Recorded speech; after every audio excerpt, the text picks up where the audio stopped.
और एक बार फिर से जरा हमें रुख करना पड़ेगा विदेश मंत्रालय की तरफ से प्रेस कॉन्फ्रेंस वहाँ रूस के तरफ से प्रधानमंत्री के बात करने के बाद और उसके बाद हमने रात में देखा यूक्रेन साइड से।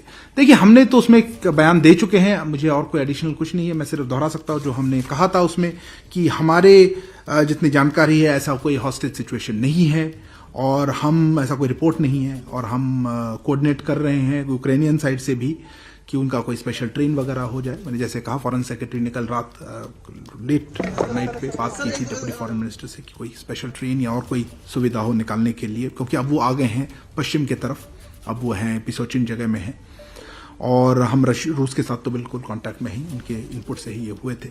तो ये सिचुएशन अभी है।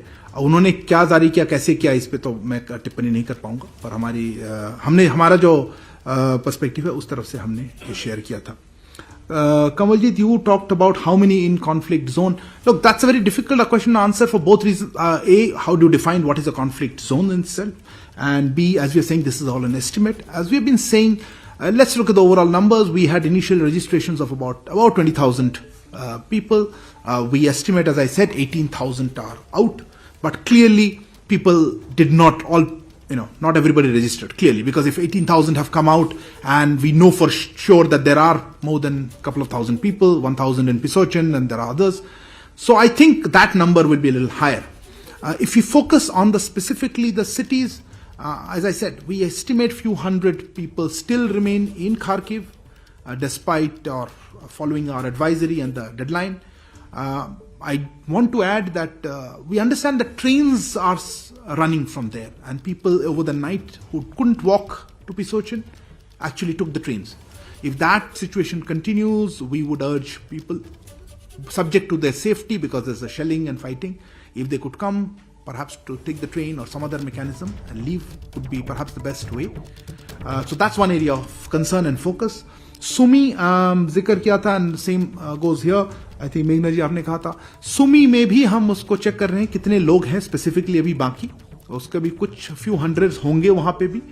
वहां पे सिचुएशन थोड़ा डिफरेंट है क्योंकि वहां पे अभी उसका कोई क्या रूट क्या है उसमें भी कोऑर्डिनेशन है। हम देखिए हमारे जो प्रायोरिटी है वो है कि स्टूडेंट्स को किस तरह से निकालें, इसके लिए हम सबसे कांटेक्ट में हैं। कोई भी रूट चल सकता है हमारे लिए, जो सबसे सेफ इजी रूट हो उसको हम लेंगे। कल खार्किव में ये रूट मिला, हमने लिया। सुमी में कोई और रूट मिल जाए हम वो लेंगे, आपको जानकारी देंगे उसमें। उमाशंकर जी कह रहे थे कि रूस के ट्रांसपोर्ट प्लेन का देखिए ये सब डिटेल्स हैं जिसमें मैं कह नहीं पाऊंगा एग्जैक्ट क्या हो रहा है, पर हम उनके साथ बातचीत में तो हैं। अगर वो ऐसी स्थिति आई कि वो निकल पाए उस जगह से और जहां जा पाए जहां से ट्रांसपोर्ट प्लेन से जाएं या बसेस से जाएं, पर देखिए ट्रांसपोर्ट प्लेन उस एरिया में तो पता नहीं क्या हो रहा है, पर एक बार बाहर निकल गए यूक्रेन से तो हम भी प्लेन भेजने के, हमारी एयरफोर्स की तो प्लेन जा ही रही हैं, तो वो ऑप्शन हमेशा रहती हैं। पर अभी दिक्कत यह है कि उनको जहां पे हैं वहां से एक सुरक्षित स्थान पे लाएं, फिर वहां से उनको किसी भी बॉर्डर पे ले जाएं। ऐसा जरूरी नहीं है कि उनको लिविव के साइड पे ही जाए। अगर पास पड़े रोमेनियन बॉर्डर, मोल्डोवन बॉर्डर, उस तरह रूस के बॉर्डर पे अभी तक कोई मूवमेंट हुआ नहीं है क्योंकि वहां पे कॉन्फ्लिक्ट चल रहा है। Okay, let me take next round of question. Siddhant. तो विदेश मंत्रालय के प्रवक्ता अरिंदम बागची को आप सुन रहे थे, जिनकी तरफ से कहा जा रहा है कि कोई भी भारतीय छात्र यूक्रेन में बंधक नहीं बनाया गया है। अलग अलग सूत्रों से इस तरीके की खबरें जरूर आ रही थी लेकिन उसे उनकी तरफ से खारिज कर दिया गया है। साथ ही वो कह रहे हैं कि यूक्रेन के प्रशासन से गुजारिश की जा रही है कि वो स्पेशल ट्रेन चलाएं और सुमी में जो छात्र फंसे हुए हैं इसके बारे में भी जानकारी है भारत सरकार को और उनके लिए भी रूट बनाने की नया कोशिश की जा रही है।